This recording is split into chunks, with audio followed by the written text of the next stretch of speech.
Ladies and gentlemen, we are here with episode number 5 of our League of Champions series. Uh, Another good episode here for us to hopefully pick up some points and move back up the table. We're just going to have to take it one game at a time. So, our first game here is going to be against Villarreal. Um, a little bit, I guess, of a surprising team, if you want to say so, that they're in this league. Still a good team all the way around. Right now, sitting comfortably in fourth place in La Liga in real life, obviously. Um, Transfer window wise, not looking to do too much business, at least from what I've heard. I know that Denis Suarez was thinking about rejoining Barcelona. Um, and Barcelona is very intrigued by him and kind of wants to go back after him. But the Villarreal manager came out to say that it's not going to happen, at least not until the summer at the end of the season. There is a buyback clause for Barcelona to get him for, I think, for about 3 million euros. So it's definitely a possibility here coming in the future that he returns to Barcelona. But as of right now, Villarreal do have a solid player in Denis Suarez, and they definitely need to make sure that they hold on to him the best of their ability.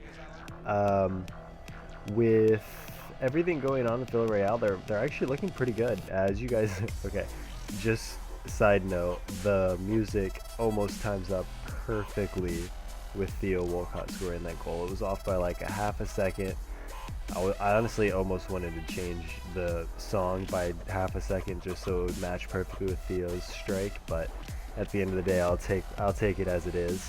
It's still a beautiful roll, and it's almost with the ball or the beat drop, so it's good enough for me.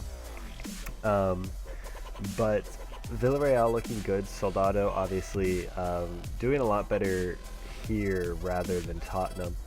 I was I don't know if I want to say that I was a fan of Soldado and thinking that he would be good in the Premier League, but I don't know if he really got a good enough chance to actually prove himself at Tottenham. I think he definitely could have been given a better opportunity, especially in that squad that year, because every player on that team wasn't playing well. So Soldado definitely making a big statement with Villarreal.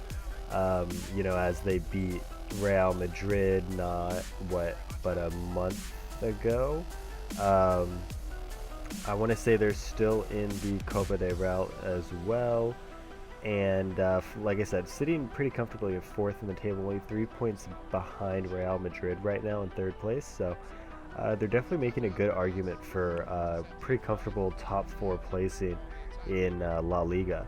So like I said, they're really not looking too active when it comes to the transfer window. I think they're pretty happy with the team they have. They may go after a couple players here and there. As you guys see here, I end up conceding a goal right before halftime.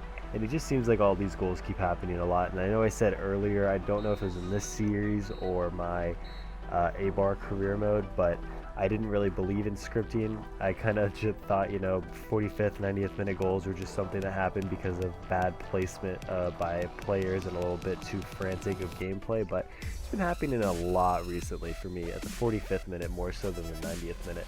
So I'm starting to wonder at this point, maybe scripting is a thing.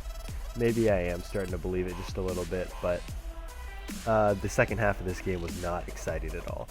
But just to close out this Villarreal commentary, I guess, is a strong team. I think they definitely need to make sure they try to keep as many players as possible. Hopefully, for their sake, Denis Suarez actually decides to stay with the club, because the buyout clause is at 3 million, but at the end of the day, it is the player's option who he wants to sign with.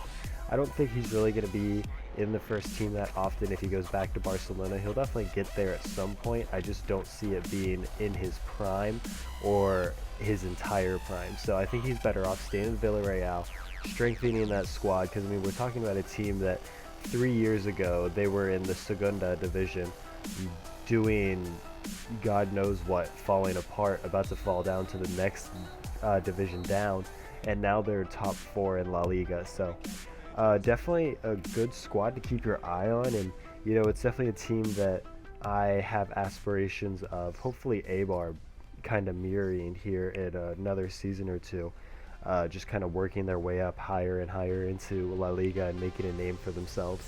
So, like I said, hopefully Villarreal keeps doing what they're doing, holding on to players that are pretty promising, and just keep building on that squad and being a nuisance for Barcelona and Real Madrid. It looks like they're kind of, I don't want to say weakening a little bit, but kind of just allowing La Liga to grow into a more competitive league, which is good for football all the way around. So you can't argue that. Here, coming into this second game, we're going up against the Giants of PSG. Everyone knows PSG. Everyone knows the story with PSG. So, going on into this game, I was a little nervous. They weren't, I don't want to say too much higher than me in the league, but definitely a good opportunity for me to pick up points, but also a good opportunity for me to get thrashed because of the striking options they have. From my point of view in this game, I couldn't get anything going, and really they had a lot of opportunities. I didn't have any because, as you guys have seen through my gameplay, I've been hitting the flanks a lot and hitting it with the wings of Theo Walcott and Alexis Sanchez, but with their defenders, especially Aurier, just shutting down Alexis Sanchez because they're about the same height and Aurier is definitely the faster player. It just takes Alexis Sanchez out of the game completely for me. You're going to see in the second half, I actually switch up the formation to try to go more central so I could attack the defenders. But when you have David Luiz basically just bossing that entire defense by himself, it's hard to get past him. So when you are looking at PSG in real life, obviously bossing France as always. I think they're even doing well in the cup, so it looks like they're probably going to win both there. It looks like they're getting a little bit stronger for the Champions League. Still don't think they would win this year. I think a lot of things would need to happen for them to win. It does look like they may be losing Cavani this year. Obviously, every year in every window we talk about Cavani. Is he going to leave? Is he going to go to Arsenal? Is he going to go to the Premier League in general? Will he go to another team in France or Spain or Italy? Where's he going to end up? I think this is the year that I think he may finally be done with it. Blanc has already come out and said that he's not in a position to actually get in the way of Cavani. He's not here to please Cavani. I don't know how true that really is. I think you don't want to lose Cavani regardless of your position in the club and how you feel about Cavani. He's a top tier striker at the end of the day. So it'll be interesting to see how that plays out, especially with rumors of Ibra possibly moving to the Premier League as well, or maybe even MLS as he comes to the end of his career. I don't think he's done yet. I think the MLS is in his future, but not yet. So that would be a debatable position for them to go into, to say the least. So other than that, I know Rabiot's also in talks possibly to move to Arsenal or move to a club in general, along with Verratti. I don't see Verratti leaving. So possibly Cavani and Rabiot leaving. I don't know if Rabiot would leave permanently or if he'd leave on loan. The two teams, or the two players that are the most likely to leave PSG, but regardless, I think they're a strong team and they have really nothing to worry about over the next few years. I think they just need to strengthen for the Champions League. As you guys see, this game ends in a 0-0 draw. It was just a boring game all the way around. I only had one chance because, like I said, I tried so hard to get the ball into the box, but I just couldn't break down their defense. So at the end of the day, it was a little disappointing, but I'll take a 0-0 draw against PSG in this series for sure, especially with my recent coming up here against Fiorentina. Definitely a good opportunity for me to get points. Not to say Fiorentina is a bad team at all. I mean, they're doing well in Italy. They're obviously not the best team. Napoli and Juventus, definitely those top two squads. But I think with a couple signings, Fiorentina could definitely make moves. They're definitely making strides to make sure they don't lose players. I know that they put like a massive price tag on one of their players. I want to say it was Bernard Deshi, I believe is his name. I know Bayern Munich is after him and Juventus is also after him. So it was good to see them to put like a massive price tag on their players to kind of just keep them into the squad, because there's players I think they definitely shouldn't have lost in the past, especially players like Quadrado. I think regardless he was going to leave, so you can't really fault Fiorentina for that, but it's definitely a team that I like to watch in Italy. But as you guys see here, another Walcott goal coming in from the flank. I've just kind of realized that that's a major weakness when it comes to goalkeepers. If they're not Manuel Neuer, you can just run at them and just shoot across the net, because they favor too far to the left, I think, just trying to block that near post shot. And if you shoot across their body, they're not going to save that any day of the week. So sometimes that's just the better option instead of crossing the ball into the box. So other news, I guess, about Fiorentina. I know they're monitoring Zarate, because, I mean, regardless of what Spencer says, SpencerFC says, Zarate, he's really not panning out for West Ham. He's really good in FIFA, but as a player, I don't know if the Premier League's really working out for him. I don't think he has the strength and energy to keep up with the Premier League. So a move back to Italy would definitely favor him, I think. And he is in talks, supposedly with Fiorentina, to make a move back to Italy, back to Serie A, which I think, like I said, would be a really good move for him, especially moving into that Fiorentina squad. Competing definitely with Carlos Bacca, fantastic player.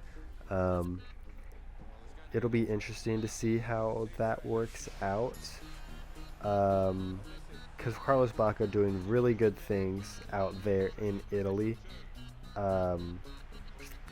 Fiorentina's, I guess, other transfer news really isn't that big. I know they're after a few players here and there, but nobody really that big of a name. A lot of Italy transfers usually happen within the Serie A, which I think is a big, I don't want to say issue, but reason why they're not as strong as some of the other leagues.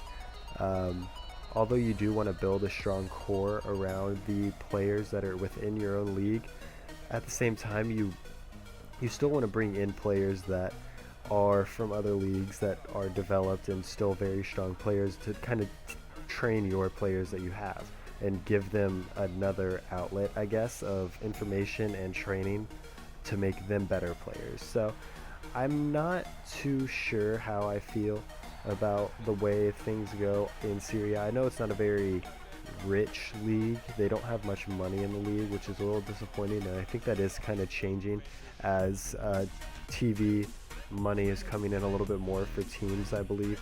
It's just kind of something they need to figure out in a good balance of spreading out the money like they do in the Premier League and like they're starting to do in La Liga.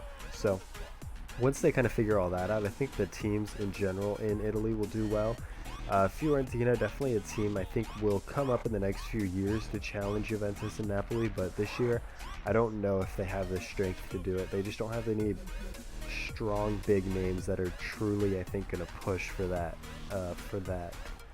title. So maybe they can push in the cup, but I just don't see it happening. So at the end of the day, I think it is going to end out being around a third place finish with them. Zarate, like I said, would definitely be a good purchase for them. This game here, we did get that penalty with Alexis Sanchez. This game is going to come down to a 2-0 win. Unlucky to pass Walcott offside right there. I think that could definitely have been another goal for us.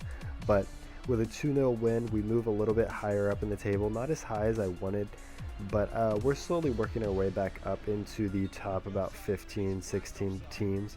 So, and you know, with another half a season to play, I think we can definitely make strides to move up into the top 10 teams like we should be.